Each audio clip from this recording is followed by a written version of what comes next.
Thank you so much for being here. Thank you to Stefano Albertini, to the Casa Italiana, to Julian Sachs, to our student workers, to the Department of Italian Studies, our chair, Eugenio Refini, along with our administrators, Giulia Canziani and Giuseppe Gunesh.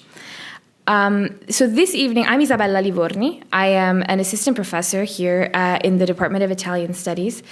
And this evening is part of a series called Race, Migration, Italy, in which we explore how Italianità has been constructed along racial lines, how migration to and from Italy has shaped ideas of Italianità, and how diasporic communities within and outside of Italy have understood the intersection of racialization and migration.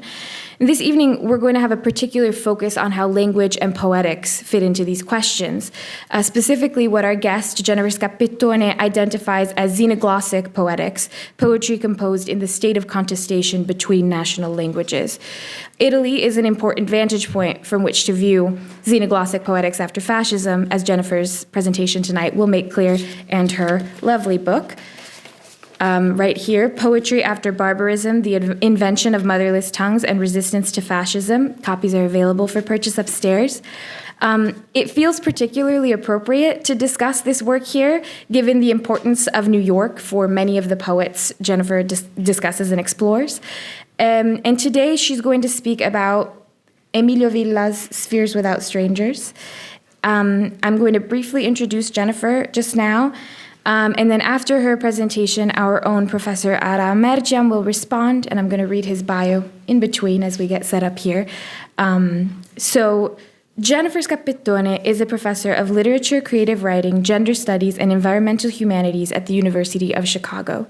She is the author of Killing the Moonlight, Modernism in Venice, and the cross-genre verse books From Dame Quickly and The Republic of Exit 43. She is also the translator of Locomotrix, selected poetry and prose of Amelia Rosselli, and author of this book that she's going to be talking about tonight. Thank you so much, Jennifer, and welcome.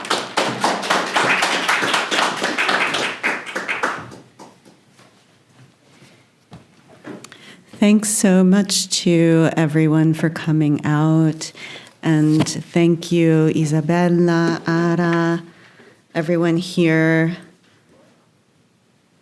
who helped this happen in these very unusual and depressing times for institutions of higher learning, for university presses.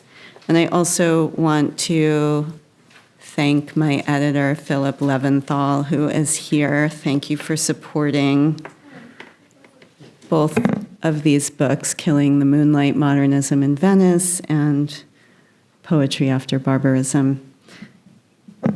We checked this out, so it will work. Okay, the only thing is that it doesn't matter. I kind of wanted it to be in presentation mode, but it doesn't really matter. It is for us. It's easy. Yeah. Right, but it isn't for me, but I don't actually have any notes on here, so it's fine. Okay, so I will be focusing on Emilio Villa this evening because I have spoken about Amelia Rosselli, which is a temptation always, but I've spoken about her on a couple of occasions here and also recently in this sort of micro talk about the heftiest chapter, which is in the middle of this book, because the book really came out of the experience of translating her work over the course of a dozen years and then continuing to think about it over the course of like another dozen years. But many people are not aware of Emilio Villa, and I would like to try to change that. His work is very hard to translate. It has been only sporadically translated, and you will probably understand why in a few moments when I give you some examples of it. But starting with the futurists. Many gathered here are aware of a notorious origin story published in an array of languages and world newspapers in 1909 that gave rise to the historical avant-garde, wherein the Alexandria-raised poet F.T. Marinetti staged his birth as a futurist in a factory ditch teeming with sludge. Claiming to guzzle the industrial waste within as if it were transmuted milk, Marinetti avers that the factory drain recalls the sacred black breast of my Sudanese nurse, in an image confusing kinship, lust, and exploitation. Marinetti's recollection of his sub-Saharan African nurse precipitates enunciation of the Futurist Manifesto, which will notoriously, again, as most of you know, glorify militarism, patriotism, and contempt for woman, as well as anarchist destructive energies. The manifesto declares its intent to destroy academies in the service of a poetry that shall sing the great masses shaken with work, pleasure, or rebellion, the multicolored and polyphonic tidal waves of revolution in the modern metropolis. Marinetti and comrades specify that they are flinging this manifesto into the world from Italy, a nation they want to free from its fetid cancer of professors, archaeologists, tour guides, and antiquarians. Suckling as the basis of a new poetics suggests a willed regression, a retraction from rule and from grammar as the liberal art that disciplines boys away from spontaneous expression in the so-called mother tongue. We can see this disciplinary and representational tradition at work in Benozzo Gozzoli's depiction of grammar as a rite of passage for St. Augustine, which does not flinch from featuring a small boy about to be whipped at right. Marinetti's will to annihilate poeticisms in favor of noise rebukes the injunctions of maturity and discipline he associates with rigor mortis of culture and language.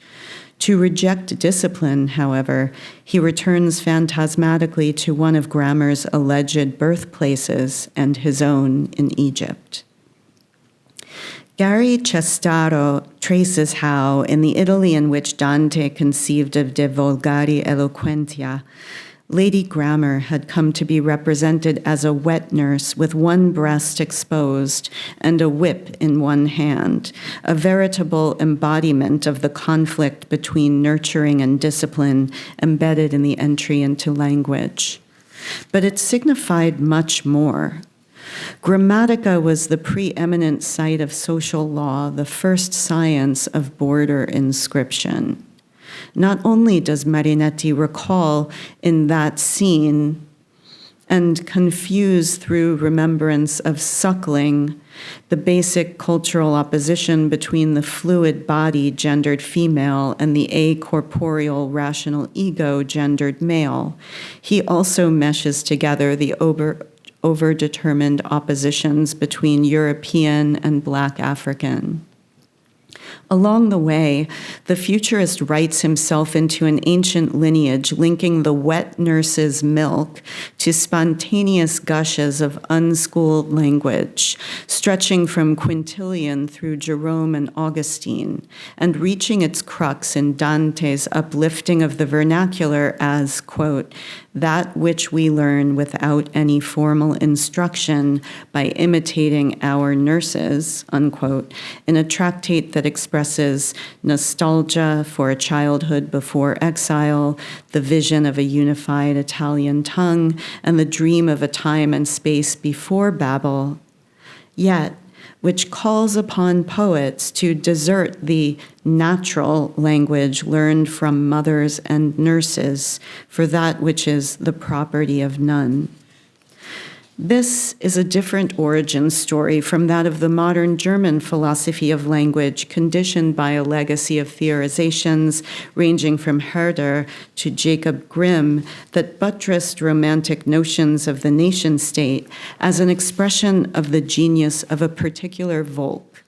and that invoke the primordial bonding between mother and child as a quasi-natural drinking in. As such, this genealogy of the nurses, as opposed to the mother tongue, deserves its own analysis that might enrich the understanding of the post-monolingual condition established by Yasemin Yildiz in her analysis of the German tradition beyond the mother tongue. Marinetti denaturalizes the mother tongue by insisting on his nurse's racial difference and the milk's polluted character, claiming this amalgamated carnal and linguistic sustenance as part of a personal myth that prepares him for transgression of propriety in language.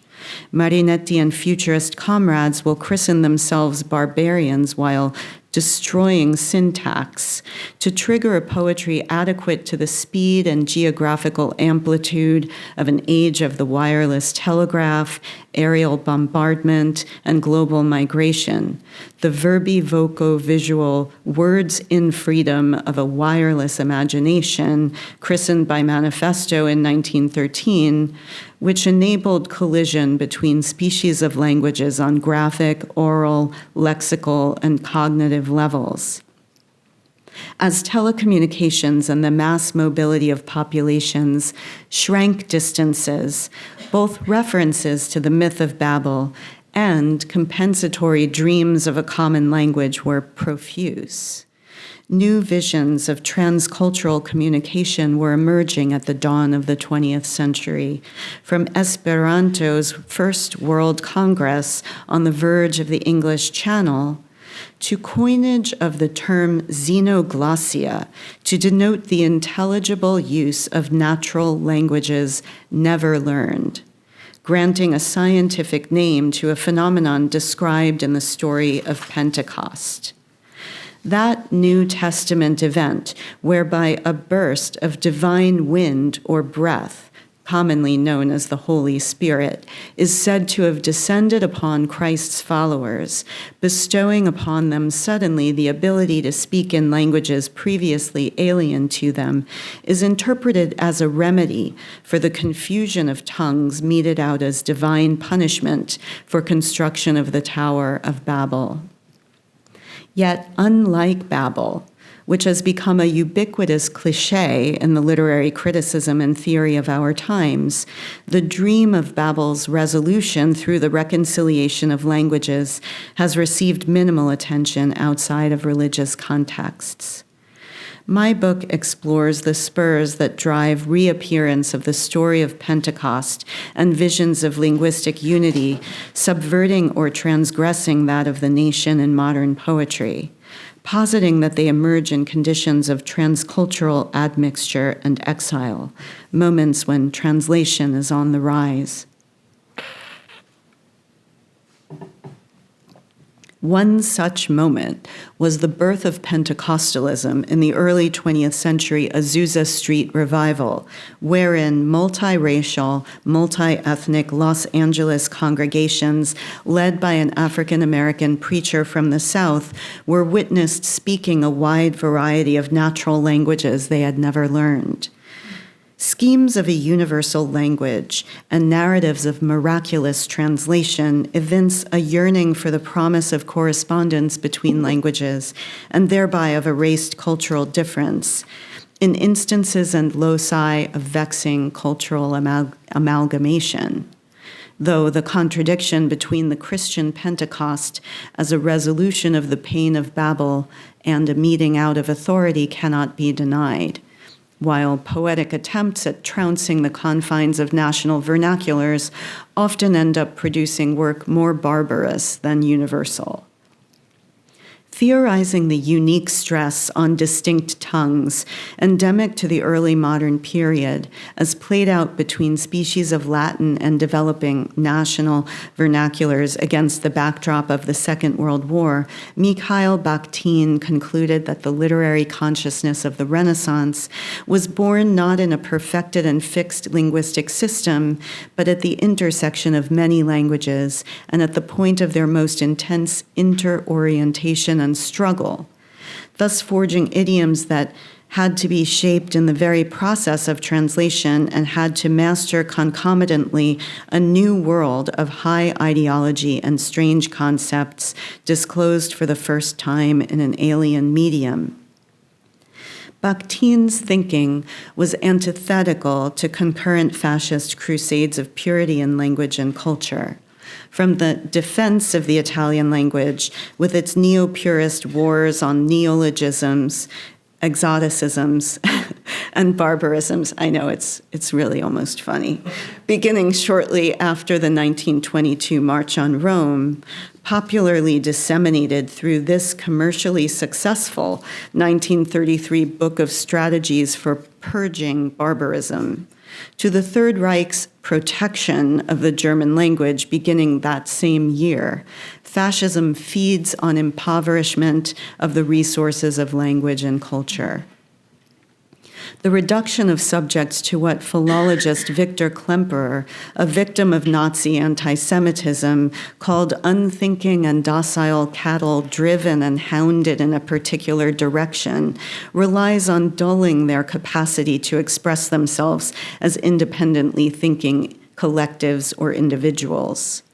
Mein Kampf underscores the need for propaganda to confine itself to a handful of slogans in line with the masses' limited capacity of understanding and enormous power of forgetting. Hitler cast the lack of common blood and a common state language as core elements of the Habsburg monarchy's weakening, and the de-Germanizing of villages slowly but surely thrust into the danger zone of mixed languages as part of the tragedy that led his glorified rebels to rise up against a government that failed to represent, quote, national love for the fatherland and people, capital F, capital P. The language of a capital P people, conceived as monolith, needs to disavow the ineluctably shared histories and futures of speech and writing, which deposit themselves in linguistic resources representing a treasury of exchange impossible to shut down, a perpetual transmutation taking place in the ungovernable work of ears, mouths, and hands, absorbing and passing on difference. The poetry at the center of my book registers a struggle to forge new a-national languages of interorientation and dissense, as poet, translator, philologist Emilio Villa coins it through these spiraling variations on sense. In the wake of conflicts that conditioned Bakhtin's literary historical speculations, I name this literary and linguistic work xenoglossic, distinguishing it from the reputedly seamless code switching of the bilingual native or polished multilingualism of the cosmopolitan traveler.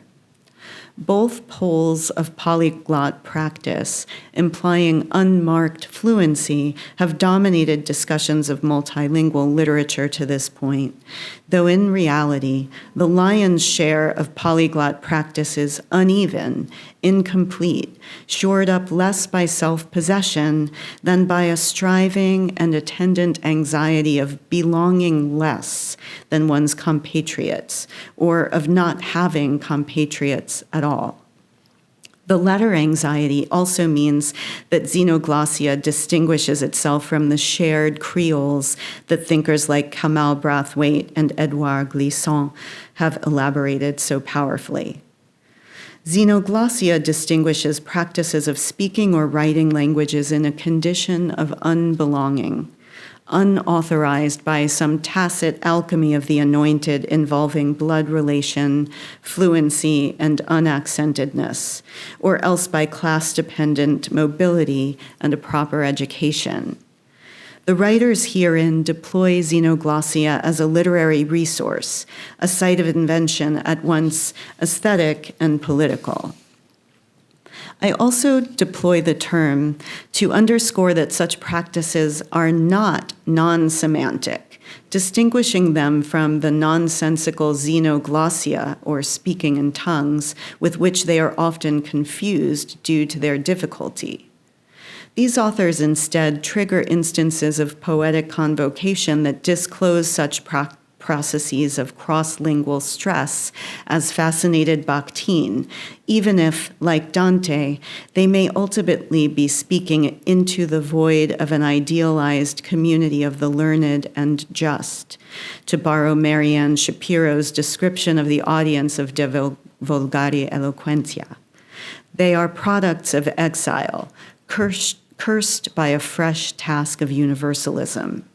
Of each and every poet, Shapiro writes, Dante requires that he follow the path of linguistic alienation by deserting the mother tongue. Poetry After Barbarism brings xenoglossic poetry of the historical and post-war avant-gardes from the futurists through unclassifiable figures like Emilio Villa and Etel Adnan into a long history of discussions surrounding the nature of global, national, and universal languages. I return to Dante to decouple mother and tongue, nation, and language, for as Gary Cestaro points out, the role of the wet nurse in De Vulgari Eloquentia and its predecessors signals that any originary unity between mother and child is already lost to linguistic experience. This untethering can be productive in dismantling nationalist myths.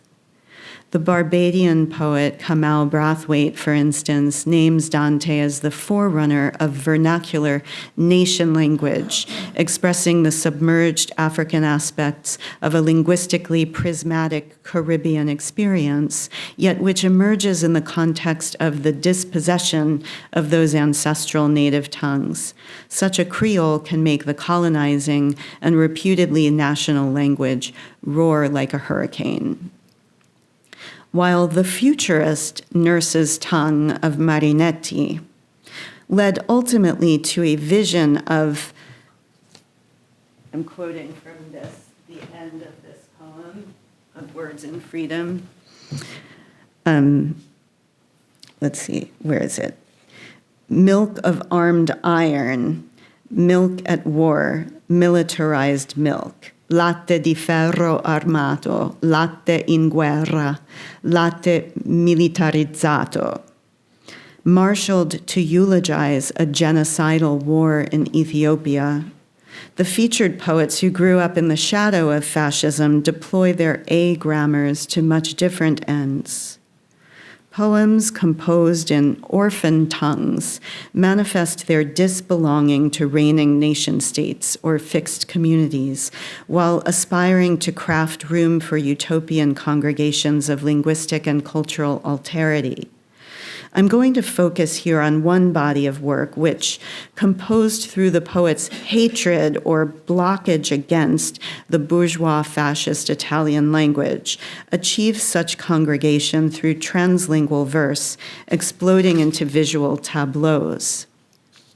My chapter on the dream of an ideal nationality traces the anti-authoritarian poetics and philological research of Emilio Villa, son of a factory worker who trained in Semitic languages at Rome's Pontifical Biblical Institute during the fascist Ventennio and abandoned the institution at the outbreak of war, continuing his work in a climate of escalating anti-Semitism in the lineage of the academic outlier, theorist of linguistic monogenesis Alfredo Trombetti, and the modernist anti-fascist historian of Christianity Ernesto Buonaiuti.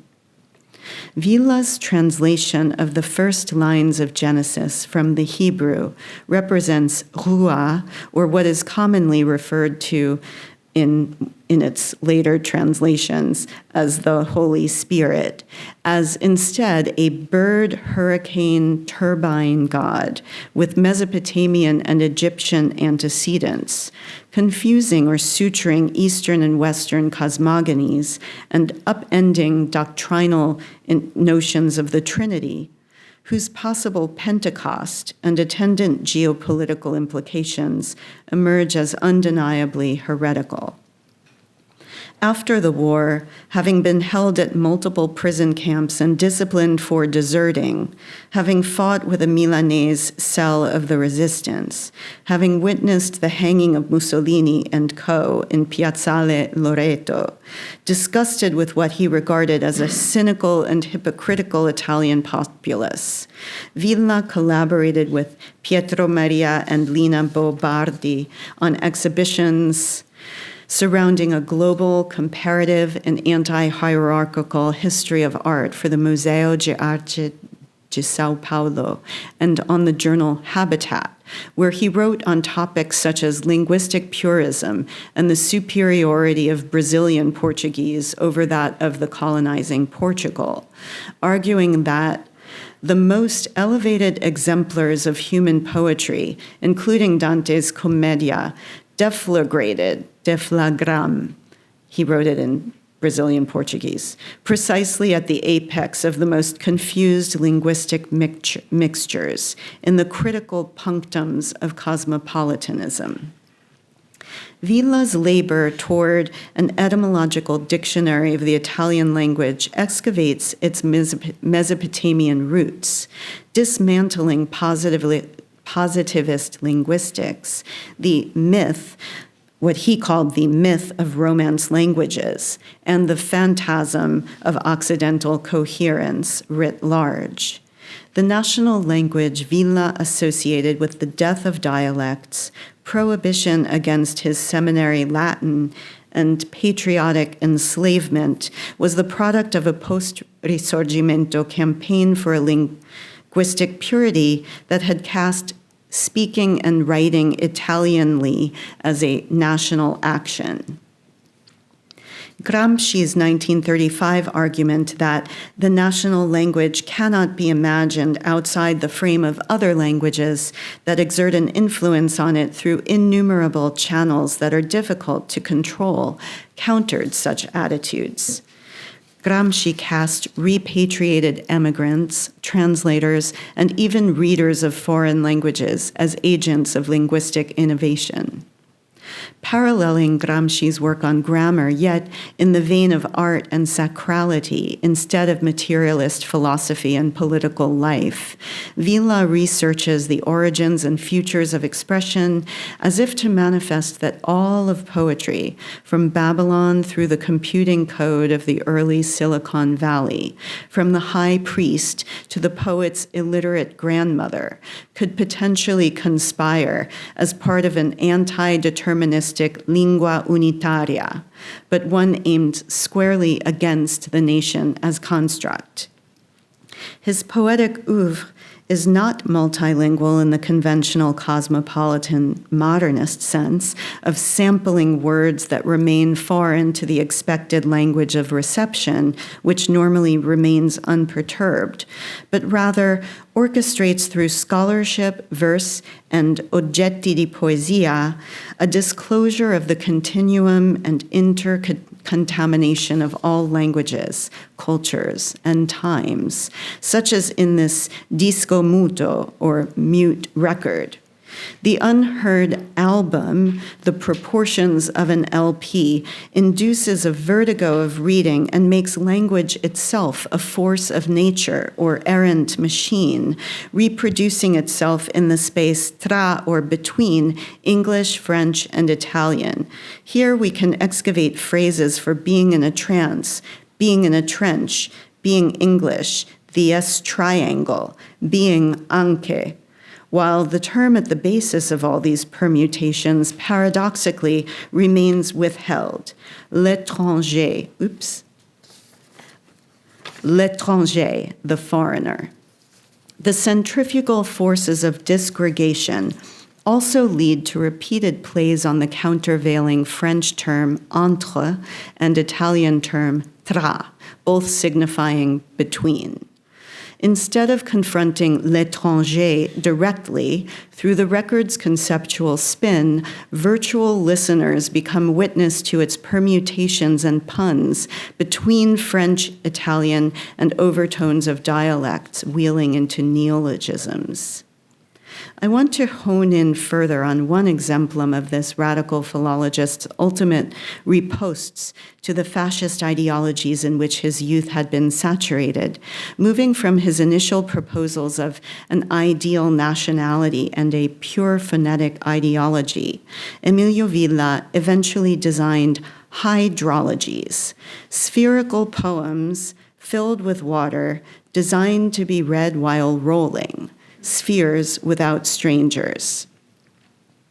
The subtitle for these forms basically translates as rolling balls and hydrological anti-structures, which he admits and actually declares it should be funny and it should be vulgar. Once again, and in a more extreme way than in Disco Muto, the virtual process of reading, because subject to the ball's virtual or literal rolling, trumps any careful tracing of letters.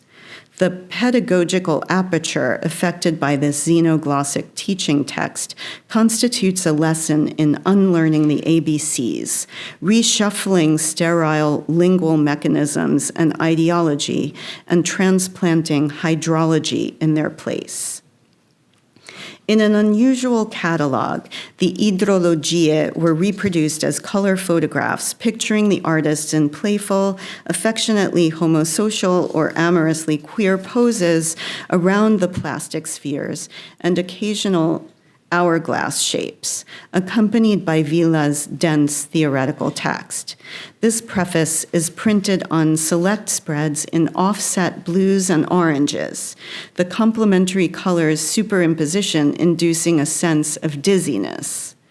Villa's barely penetrable Italian is riddled with neologisms and scientific jargon, altered citations in Latin, dialect terms, and comic asides.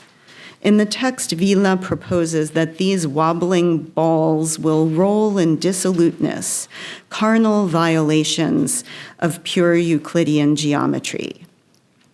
By choosing the sphere as poetic form, the corporeal palle che girano, che dondolano, balls that spin, that sway, Villa proposes an intransigent and militant threat to equilibrium, to the static, an orbit in which water within contributes to continual motion and disorientation, assaulted by the flagellum of the unprayable transverbal. Instead of Euclidean geometry, we behold spheres reminiscent of drifting primordial monocellular organisms. Instead of ideology, we get hydrology or spinning balls. Translating work with the circle and spiral of the record album into the sphere's 3 dimensions, these sculptures embody a form more elemental. Complicating the association with testicles in the palle that appear everywhere in vernacular Italian, this sphere is described as parthenogenetic, referring to reproduction not requiring male fertilization, and inviting contrast with Marinetti's Mafarca le futuriste, roman africain, which fantasized reproduction without women. As embodied in the image of the men embracing the ball from both sides, however, the work recalls Aristophanes' speech on the origins of Eros in Plato's Symposium. According to this myth, there were originally 3 genders ruled by the sun, earth, and moon. Each human being was round, like their celestial parent, and moved by rolling. In a story much like that of Babel, however, 2 of these men dared to scale heaven, causing Zeus's division of each human being into 2 merely walking parts, and their subsequent carnal longing for one another. The form of the globe as a political as well as planetary construct, newly apprehended as a lonely marble since the 1969 Apollo landing, presides over these sculptures, whereas the intimacy of the balls, tinted a fleshy orange, refuses to resolve itself into geopolitics. That the spheres are filled with water causes the globe to recall instead the chaotic primeval waters of Babylonian myth from which Earth was divided in both Enuma Elis and Genesis. Once solid land is established by these myths, the primordial ooze is vanquished, and Occidental origin stories become those of an anthropocentric, patriarchal, territorialized realm of the word, reinforced by the opening of the Book of John. Thereafter, such a sphere of ooze, such watery chaos, egg-like, becomes regarded as dissolute. Still, the rolling, innocently rotund spheres undercut this authority in persecuted, ready revolution, upheaval unfolding, so that Villa proclaims, it's enough to roll with the spheres to feel free, delivered from the obstacles of public persuasion and public drivel. The great poet Andrea Zanzotto identifies in Villa a pentecostalismo rovesciato, or Pentecostalism knocked over, spilled, turned inside out.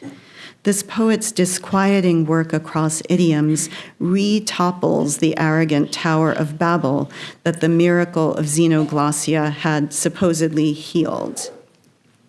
Umberto Boccioni had proclaimed the Italian race's age-old capacity to dominate and appropriate the barbaric in 1913. La nostra razza ha sempre dominato e si è sempre rinnovata coi contatti barbarici.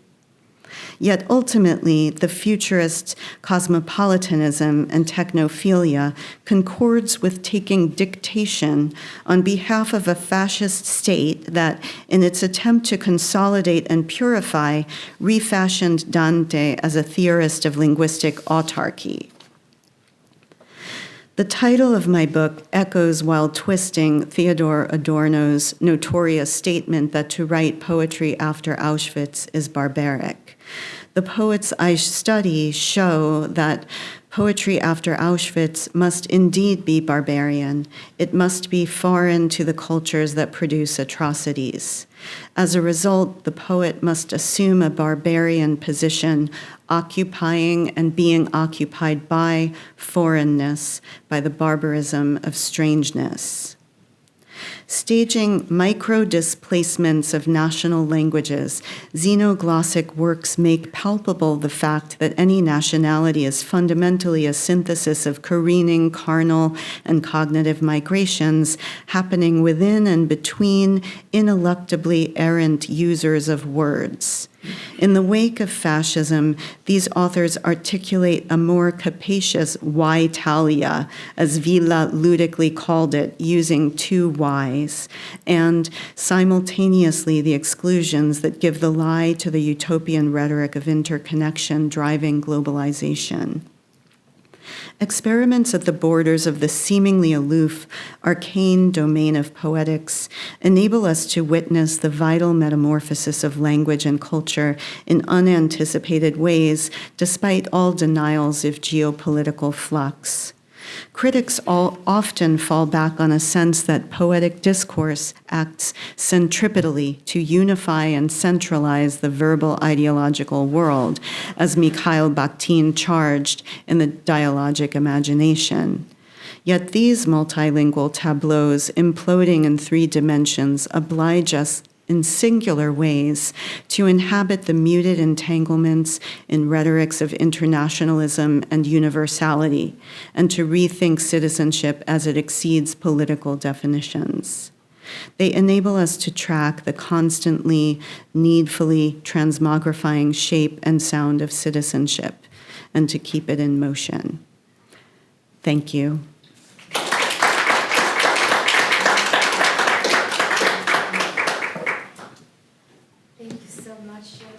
Now, I'm going to ask Nina, is Igor back there? Can you call him to set up the chairs? Thanks. No, it's okay. I'm just going to quickly present. Thank you so much, Jennifer. I'm so excited to get into this, to have a conversation. But before that, I want to introduce Professor Ara Merjian, who will be responding before we get into the conversation. So Ara H. Merjian is professor and director of graduate studies in the Department of Italian Studies at NYU, where he is an affiliate of the Institute of Fine Arts and Comparative Literature. He is the author and editor of several books, including Gramsci's Circle of Humanity in Armenia, 2016, Surrealism and Anti-Fascism, 2024, and Beat Black Queer, Pasolini's Other America, out with Verso in 2026. Before arriving at NYU, he taught at Harvard, Stanford, and the San Quentin State Penitentiary College Education Program. His book from Yale University Press, Fragments of Totality, Futurism, Fascism, and the Sculptural Avant-Garde, won the 2025 Robert Motherwell Book Award and the 2025 Scaglione Prize in Italian Studies from the MLA. Welcome, Ara, as well.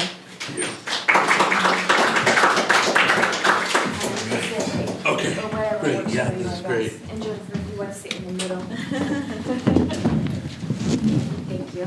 And then Dana.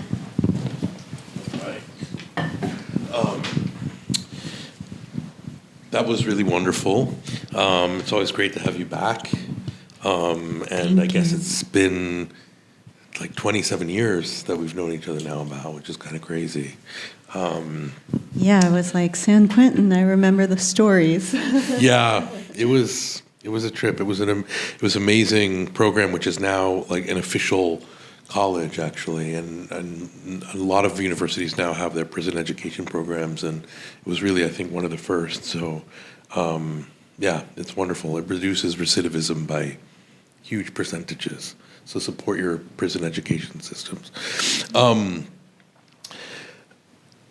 Your book is really important, but for me, it also resonates in deeply personal ways. As someone, I grew up in the kitchen hearing my mother speak Armenian to her mother on the phone, but because I was second generation and my parents got lazy and I was the youngest, I never learned Armenian correctly. And so I always heard it from the outside. I had sort of one foot in and one foot out.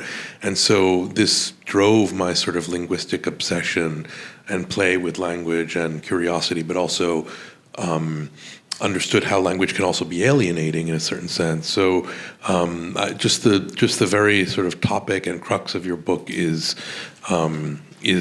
incredibly interesting to me, and it made me think too of one time reading one of Oliver Sacks's books, Seeing Voices, about sign language, and he goes into this excursus about how at a certain point in the 19th century, the Académie Française forbade studies on the origins of language because there were so many of them, and so many insisted on the poetic origins of language.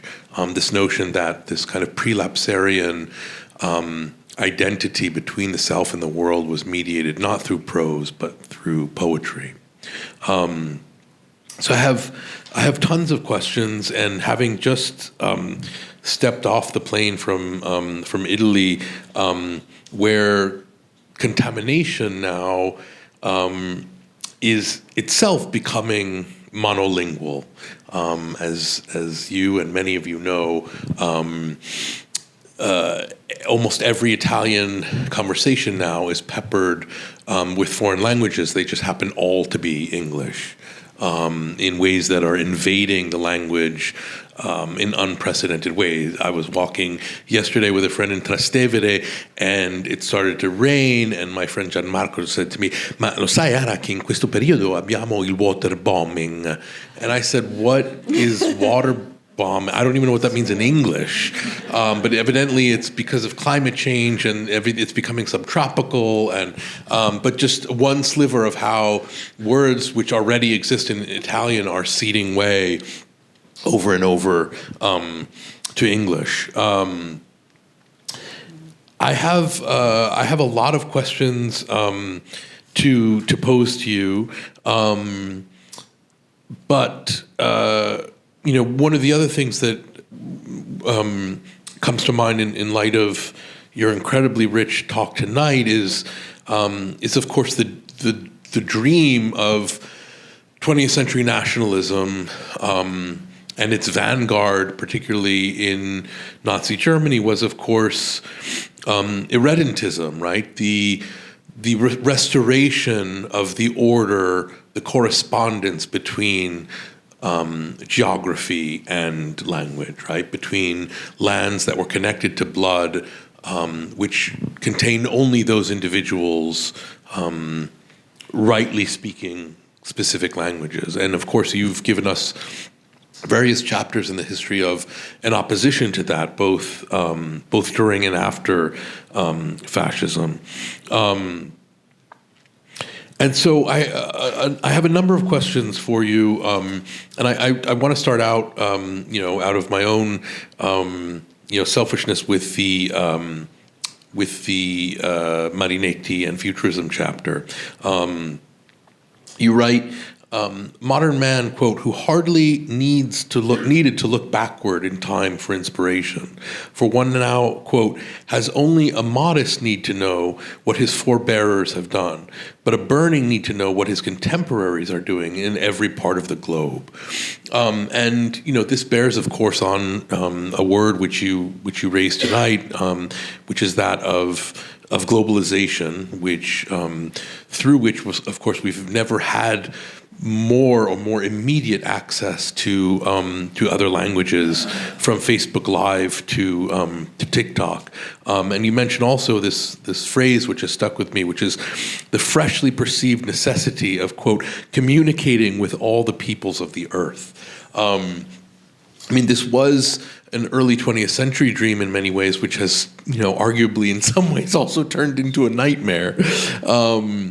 But you talk, again, very topically about Nikola Tesla and his world potentially covered in wireless communication, quote unquote, like a giant brain. And I wonder if you could perhaps just articulate for us a little bit, or synthesize for us, how that related to Marinetti's dream of a kind of multiplied consciousness, or polyphony. Yeah, so those citations that you brought up, when I read them quite a very long time ago, who knows when I first read those, they really struck me, because I probably read them shortly after the internet was invented at this point. It really hasn't been with us all that long. And that, and the fact that we literally call, the internet, the wireless now, just struck me as such a paradox, that this dream of communicating with all the peoples of the earth by someone who was raised in, Egypt, and who spoke multiple languages and published in multiple languages, and was a real cosmopolitan, could end up in the nightmare of extreme palingenetic ultranationalism, to use Robert Paxton's definition of fascism. So I set out to try to figure out what was that contradiction. Clearly, it isn't enough to be able to speak multiple languages. There's actually a potential, imperial extension of the desire to communicate with all the peoples of the earth, according to your dictates, that ended up being the case, or at least they tried to have it be the case. And Ethiopia was one of the instances that I particularly focus on, because it was one of the darkest moments, beginning of chemical weaponry, in a chapter that most people, Italians, are happy to attribute that to the Germans, but they weren't the first ones to use chemical weapons in a genocidal manner. That said, the Tesla's vision of a gigantic brain is actually more centralized than the polyphonic visions of the futurists, of the first futurism at least. And I really, as I was going over all of the scrapbooks in the Getty and so forth, like I really had a lot of sympathy and even empathy for what the futurists were trying to do, but then it seemed that power is ultimately what led to this collaborationist, mode in which they ended up, working. And so the promise of some of those early works was actually taken up by some people, for instance, people in the neo-avanguardia. I talk about this one book, D'Annunziana, which is really just from two minor pieces by F.T. Marinetti and Emilio Villa that are both basically eulogies to D'Annunzio in the wake of his death. And the neo-avanguardia republishes these to kind of bring out the continuum in them.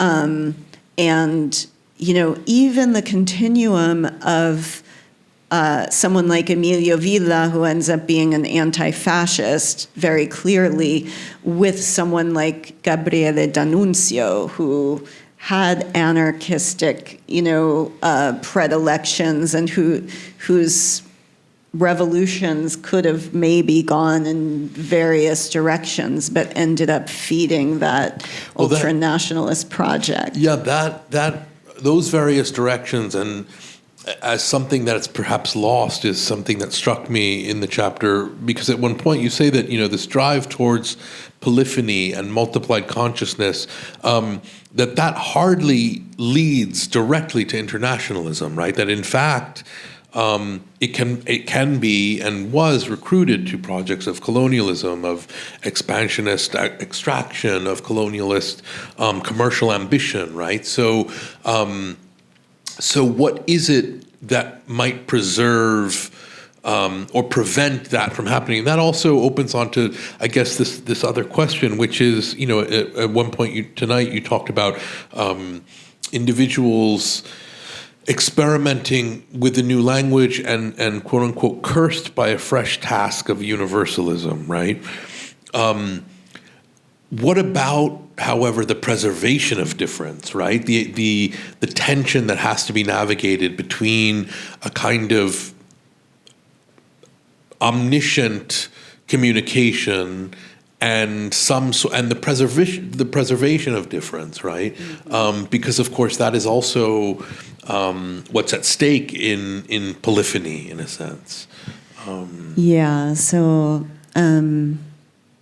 I think universalism ends up being very dangerous in every instance, really. Like the schemes of a universal language, Gramsci, for instance, was very anti-Esperanto. Yes, he was not happy. He was like, this is just, he kind of criticized it in terms of its being bourgeois, but I think he fundamentally, like, working with all of these workers and coming from Sardinia and caring about these different grammars and understanding that such grammars with which, one is raised that are other than the national language deposit something in you. He actually thought, and he and numerous people that I talk about, like Eugene Jola, were much more interested in the kind of universalism, if it's not actually a universalism, the polyphony happening in some place like New York. Which is to say, these kinds of scrappy, like, sutured languages that are kind of patchworks and that have a lot of rough edges and that are never 100% integrated.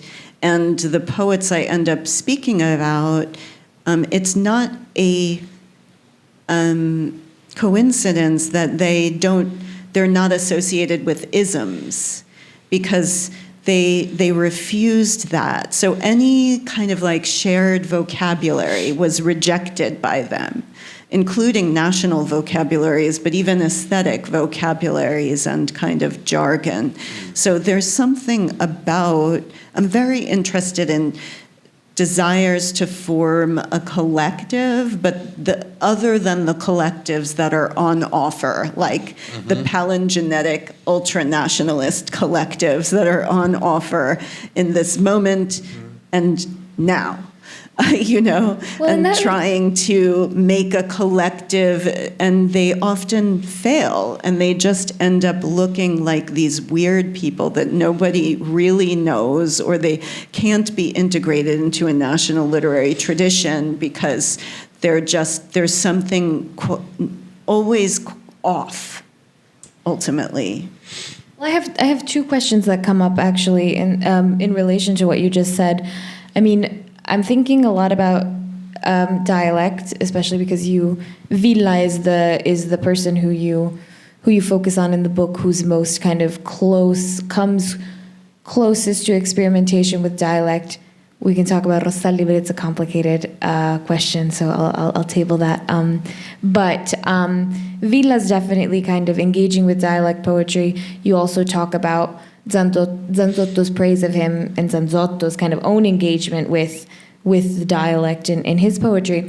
So what is happening there with the dialect community, a community of dialect speakers, I want to ask. And I also want to ask, what kind of relationships are there, if any, with the Italian diaspora? So I'm thinking a lot about Villa in Brazil. I mean, huge Italian diaspora that's well established there in Sao Paulo, not just the Bardis, right? Was there, it's really just an open question, what was that kind of connection, if any, first of all? Second of all, and also Rosselli here in New York, if you want to speak to that, up to you. And then I also wanted to kind of ask you about accent.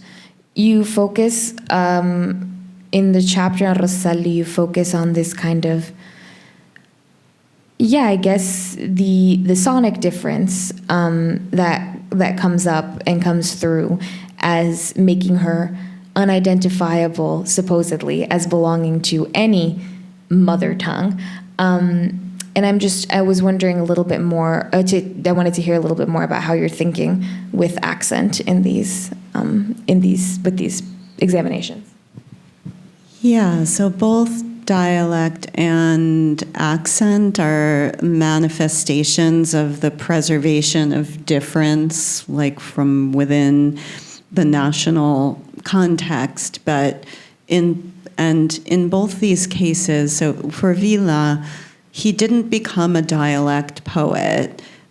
He was interested in dialect, but he was an experimental poet who was making his own languages, and I think it's meaningful. Like, one of the reasons this book was almost impossible to write is that everyone I was interested in fit no categories at all.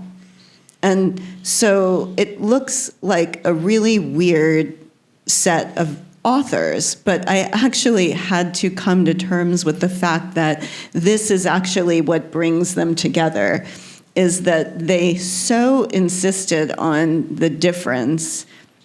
They didn't glom on, for instance, to some kind of retraction back into dialect to preserve the dialect.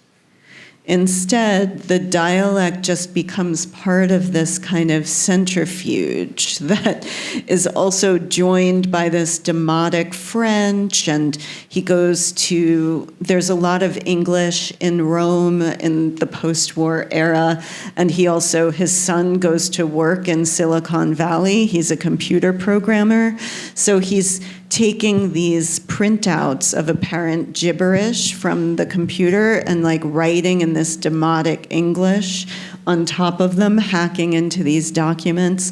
So everything he does is really making a new language out of these different localized and like not quite national languages. in terms of Rosselli, that's kind of it's a separate issue, but I became very interested in something that is often considered to be extra literary, which is both the sonic performance of her work as someone who was a musicologist, a musician, and really cared about the performance of her works, and the accent of her actual voice. The peculiarity of her accent as not residing within any identifiable origin story. And so trying to write about that is really very difficult. And then you start realizing accent is one of the most stubborn elements that people have for identifying who's in and who's out. And I find it extremely chilling that the Supreme Court has essentially made it okay to kidnap someone on the basis of how they speak right now. And that is unfortunately really underscores what I write about in the Rosselli chapter about accent and ideology. Like accent as being kind of this shibboleth for who really belongs and who doesn't.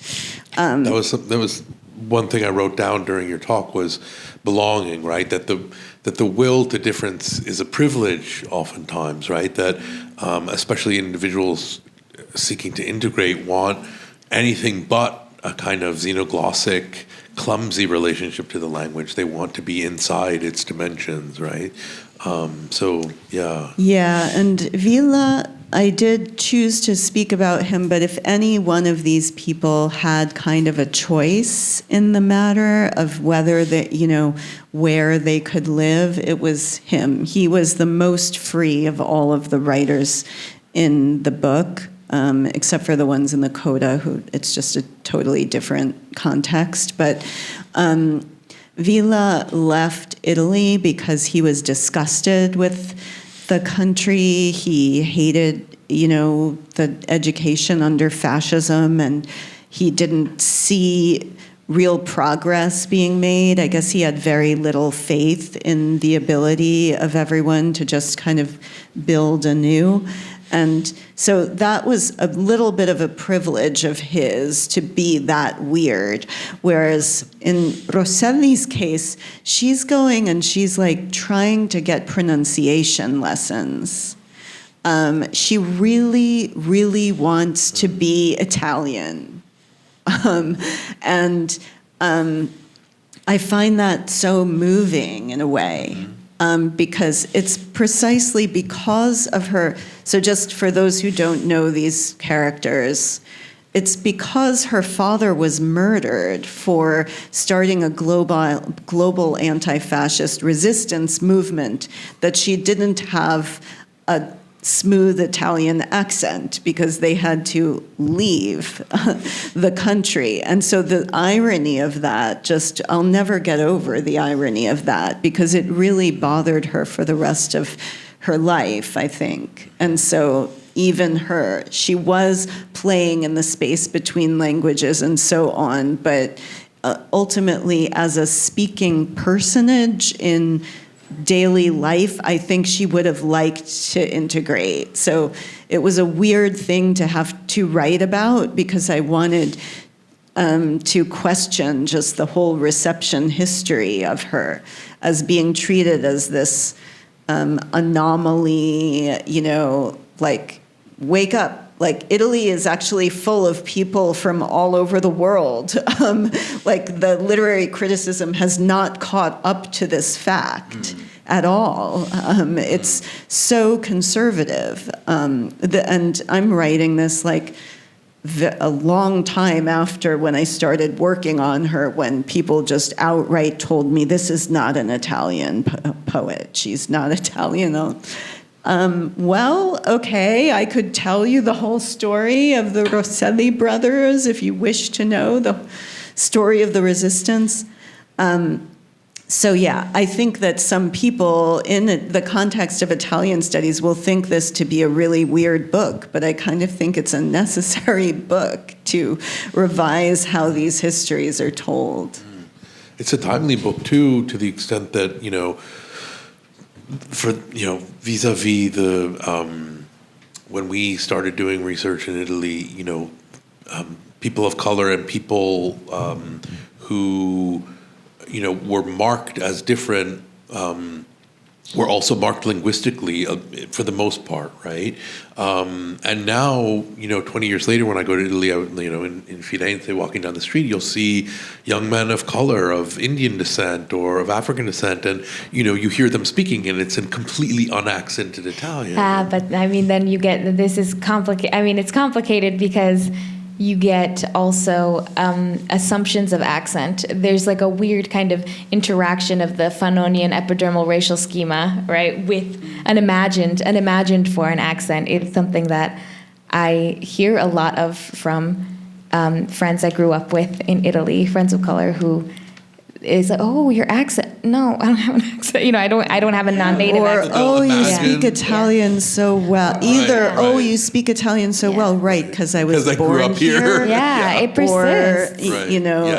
Or, or this thing where like, oh, you're treating them as if they have an accent. Exactly. I have heard that. Yeah, I mean, this is what I could talk about accent for a million years. It's so fascinating. I often get read either way as well, because I think there's a lot of Although that's questions. a particularly, I think, Italian thing, which speaks also to the nuances of dialect, particularly in Italy, because, let's face it, someone from one valley over says to someone, where is your accent from, right? I mean, it's so marked in a micro way that in other places it's not. That accent has such so many different ramifications. But do you... One thing I wanted to ask you, and this is just in a completely sort of different vein, but what do you think of? Because you talk about anti-fascist philology. Can you maybe conjecture what an anti-fascist philology of the future might be? Because your work, some of the work in here is contemporary, and it is alive in a way. It's not just a historical subject. Yeah, so the Accademia della Crusca, which has to do with purification, I learned that while I was writing the book, that it has to do with separating the wheat from the chaff. That's why ricotta is actually also one of their... Because ricotta also has a whole process of separation. So it has So this idea, that is like one of the most important linguistic, organizations in Italy. And I don't necessarily see that going into the future in the way that I would like. I mean, that there are lots of admissions about the contamination of the Italian language by English and so forth, but I really think that the kind of work that Villa was doing is the way forward for all languages. That is to say, what he really wanted to show by way of both translation of the classics, like he translated the Odyssey and he translated the Hebrew Bible. In each case, he was trying to use words that brought out the linguistic continuum of basically all languages and all cultures. And we really are all connected now. So it's more relevant than ever to understand languages as existing outside of these frameworks. He totally convinced me that the idea of Romance languages is ridiculous, for instance. I mean, I can see how all of those languages share certain structures and are, separate themselves from Latin in given ways, but there's also something to be said for understanding more than just like the stray Arabic word that ended up in Venetian, like arsana for arsenal, that comes from Arabic. You know, there are some cases that are famous, cases of words that are, but those are more like borrowings. What Vila wanted to do was show that there are these roots that are kind of going all over the Mediterranean, and he was interested in it going everywhere. I mean, he was also interested in Brazilian Portuguese and its contact between the European language and then the indigenous language, and basically what was happening to languages in the Americas. So I think exactly what he was doing with the etymological dictionary of the Italian language that was completely heretical and would probably have been laughed off by, you know, the Accademia della Crusca if he'd ever wanted to show it to them. And his mode of translation, that is the philology of the future. And it continues to be an anti-fascist philology. Well, can I ask a question? I mean, it's also kind of it's your approach to looking at these authors and these texts, these poetics. You know, you really emphasize that you're moving away from the notion of opacity in these texts. And, you know, I was rereading Glissant, looking back on his statement on the right to opacity. He brings up how people were talked about the right to opacity as barbaric, interesting connection there. But I'm thinking you instead, you move away from opacity and you instead talk about these texts as translucent. And that really struck me as interesting as a kind of maybe methodological shift for many of us working on these kinds of texts, on these translingual texts, these xenoglossic texts. I was wondering if you could speak a little more to this choice of translucent over opaque in your discussion of these poetics.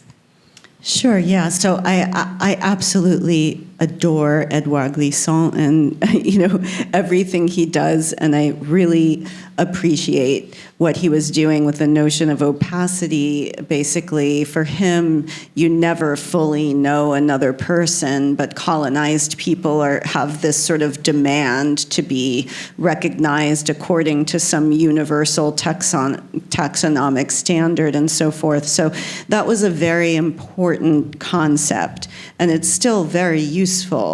But I'm very interested in and committed to, like, the avant-garde. I mean, I can't get away from it.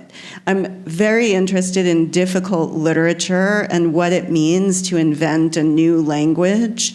And the fact is that when people will say, oh yeah, it's really opaque, or this is glossolalia, there are words there and we can understand them. And it becomes a kind of mechanism through which you call it opaque or you call it glossolalia, and then you don't have to figure out what's actually happening in the language. You just say, oh, it's opaque. But like poets, if I can speak for that race or whatever, they want to be understood. They're doing things with natural languages. Even if they're crossing the languages, they're making meaning. And it's that process of the difficulty of trying to figure out what kind of meaning are they trying to make? What kind of collective is sort of, if we extrapolate, what kind of collective is implied by this work? That's what interests me. So, and they're also very beautiful, and like there's an ecstasy, there's an ecstatic quality to working with language in this way, which opacity kind of just paints it over. And so I just kind of want to call on people to reckon with the iridescent, like the dazzlingness of these works. And try to put in more of an effort to figure out what they're actually trying to say. Can we open it up? Yeah, Is that okay? Can we open it up? We have question right away in the back. I'll come over.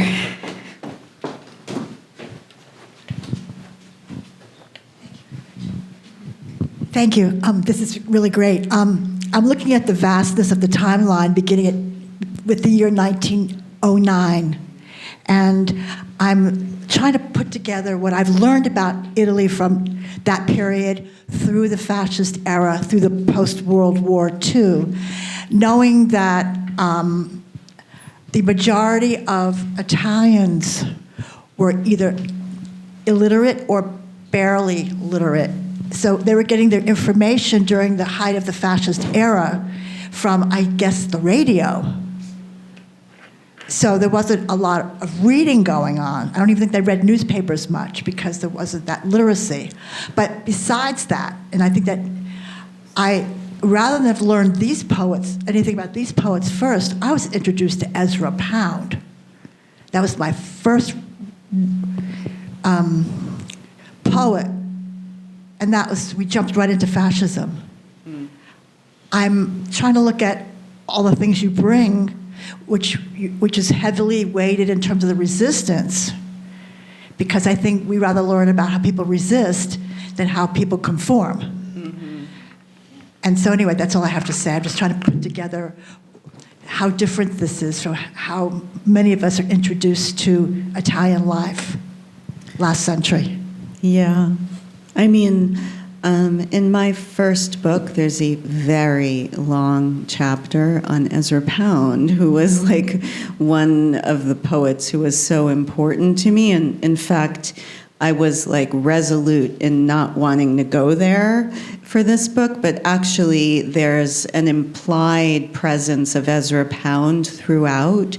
There could have been a chapter on him as an example of the multilingualism that I don't want to engage, because this is a multilingualism that actually feeds the fascist project, like where the ABC of reading is supposed to be building a certain kind of culture that you would think would be this like utopian multiculturalism, and in fact it leads toward that thing, the palingenetic ultranationalism. And I think it's because he saw that Mussolini was like bringing a lot of art into the world. I think there are some to be empathetic to these folks for a minute who collaborated with the regime. They wanted art to have a meaning and to create a collective meaning. And I can kind of have sympathy for it every once in a while when I see, they thought that artists were going to actually be important for once. Marinetti thought that he would be, he was like building neologisms. He was like Marianne Moore, naming the new Ford for capitalism. She was so excited about naming the next model of the Ford, just to talk about another sort of demotic project that a poet got really excited about, because they actually had some meaning in the Republic, not non-Republic. So anyway, Pound is very important to me, and he sneaks his way in because I talk about Emilio Villa and cuneiformism as a medium for poetry. So I kind of I say that Emilio Villa must have been aware of Pound's work with the Chinese character as a medium for poetry, because he's kind of doing the same, he's doing something similar, but with the Sumerian language. Anyway, it's kind of a long story, but I didn't want to write another 120-page chapter on Ezra Pound this time around. Other questions?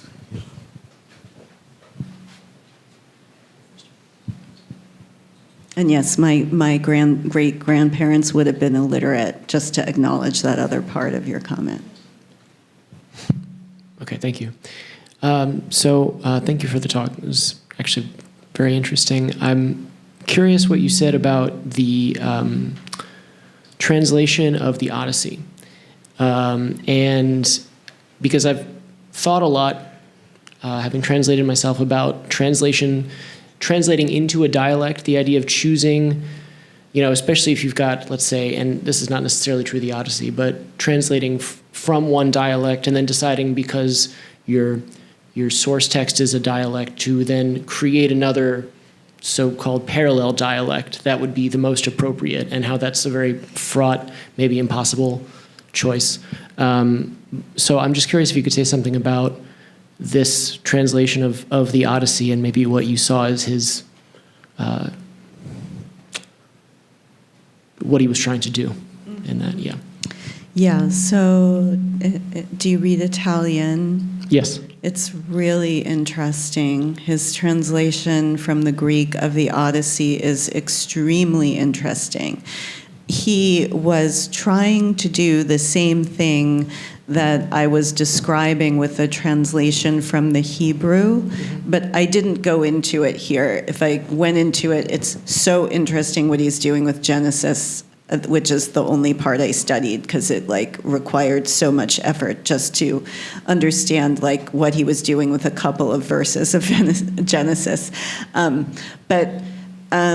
So his thesis is that people like Dante, people like Homer, and the Hebrew Bible, which we know to be a polyvocal text in and of itself, that all of these languages that are passed down to us in this canonical form as this smoothed over classical language, that is really a misunderstanding of what's actually happening in the text, that there are these conflagrations, to use that term again, of linguistic experience happening in these folks' writing, just because they're bringing, they're kind of bringing the experience of all these different cultures into their epics, as so did Ezra Pound, for instance. So he wants to reproduce that in Italian. And he also wants to make it a lot more bawdy, as in carnal, to reflect, to not purify the language of Homer, but to really get into what it was like, the carnal experience of the language in Homer. And he was influenced in that by the translation of James Joyce's Ulysses into French, which he brought around with him to Brazil when he was working in Brazil on these histories of global art and imagining this history of global poetry and so forth.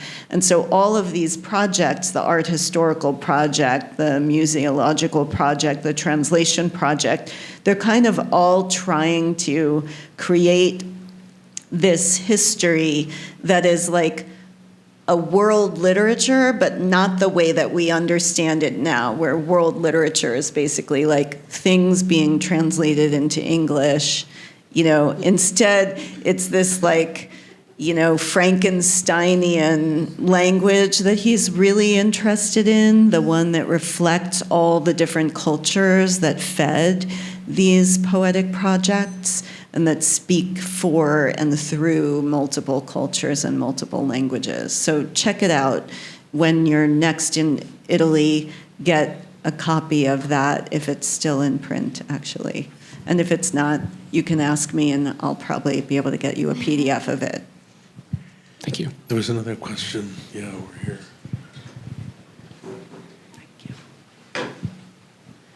Thank you so much for your talk, and I'm so looking forward to reading the book because I suspect that it will help me work out a conceptual impasse that I've been at in our contemporary institutional context that you alluded to at the beginning. So the impasse is as follows. On one hand is the argument that I'm very sympathetic to and that I probably deeply believe in, that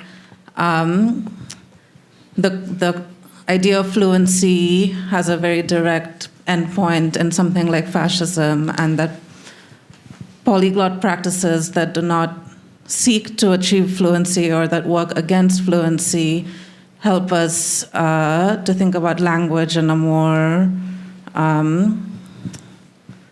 something like equal way. And so I was thinking about what you said about the thinking about polyglot practices against the seamless fluency of the bilingual speaker and something like the elite fluency of the cosmopolitan. So this is a view that intellectually I believe in, on one side. On the other side is the institutional context in which we find ourselves, where this kind of early 2000s argument that we have multiple partial fluencies in our American classroom, and we need to work more in collaboration and not pursue language as stringently as we might previously have done, and maybe the study of world literature, in a way has paved the path for the complete decimation of language teaching in the American classroom, and the fact that language is actually inaccessible, language acquisition and achieving language fluency has been made inaccessible.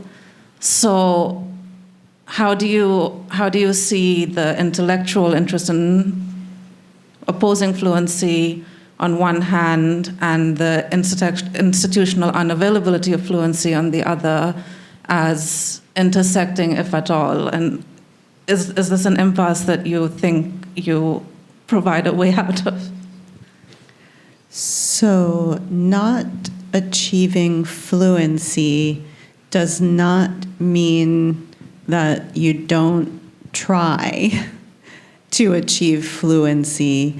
And if I have to give like one elevator pitch for the book, I mean, I could do it in various ways, but there are many times when, without being prompted, the elevator pitch for the book is that it's a manifesto for learning languages. And like, this is something that I believe in so strongly, that I am so devastated by what is happening to area studies and to language departments, including at my own school, right now, as I'm speaking. We need to think about how to teach Italian language in English, because the resources for learning Italian are disappearing, and it feels like a reprise of what happened to my, ancestors who couldn't continue their cultural inheritance linguistically. So what the book actually argues for approaching languages without the ideal or the telos of fluency. Just learn them. Just learn languages. Don't let ChatGPT learn the language, because that is not the same process. You need to other yourself, your cognitive apparatus, in order to become a more ample person, like ethically, cognitively, intellectually. To expand your intellect, you need to do this. And this is like something that probably doesn't need to be argued in a place like India or the EU, but maybe it does, I don't know. Or in China, it does need to be argued. For instance, I have a neighbor who's Mongolian, and over the course of writing this book, the teaching in Mongolian has been, eliminated from the school system in Outer Mongolia. So this is something that I consider like an emergency. And if we don't all start like trying to learn other languages and arguing for the importance of them, then they will disappear from United States institutions, because there's just not the will or the perceived need. And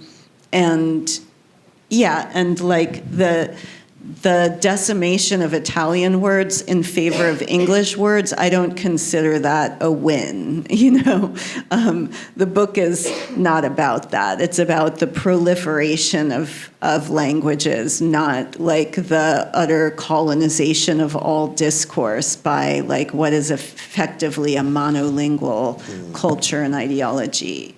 Like a contamination in a creative way rather than a dominating way. Or a statistically probable way, as ChatGPT. Who does it, right? The large language model. We are going to have to close just because we're past 8 and we have to let our student workers go home. But if you want to the book is still for sale upstairs. If you want to talk to Jennifer, are you okay if people approach you? Okay, all right. Okay, thank you so much. I am unapproachable.